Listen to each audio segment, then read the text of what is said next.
नमस्कार, मैं हूं आरजू अंसारी और आप देख रहे हैं राष्ट्रीय जगत फैशन न्यूज।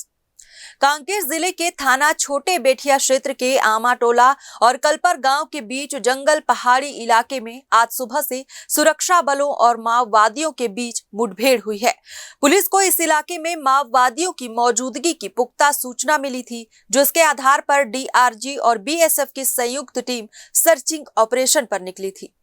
बताया जा रहा है कि सुबह सर्चिंग के दौरान दोनों ओर से अचानक आमना सामना हो गया, जिसके बाद गोलीबारी शुरू हो गई। मुठभेड़ फिलहाल रुक रुक कर जारी है। ताजा जानकारी के मुताबिक सुरक्षा बलों ने एक महिला नक्सली को मार गिराया है, जिसके शव के साथ हथियार भी बरामद किए गए हैं। अभियान में शामिल पुलिस पार्टी ने पूरे इलाके को घेर कर सर्च ऑपरेशन तेज कर दिया है। साथ ही आसपास के गाँव में अलर्ट जारी किया गया है। प्रशासन के अनुसार मुठभेड़ समाप्त होने पर पूरे ऑपरेशन की विस्तृत जानकारी अलग से दी जाएगी। बताया जा रहा है कि यह मुठभेड़ नक्सल प्रभावित क्षेत्रों में सुरक्षा बलों के लगातार दबाव और गश्ती अभियान का नतीजा है। क्षेत्र में फिलहाल सुरक्षा बल मुस्तैद है। स्थिति पर लगातार नजर रखी जा रही है। फिलहाल इस खबर में बस इतना ही। देश प्रदेश की खबरों से अपडेटेड रहने के लिए हमारे चैनल को सब्सक्राइब करें और नए खबरों के नोटिफिकेशन के लिए बेल आइकन जरूर दबाएं। नमस्कार।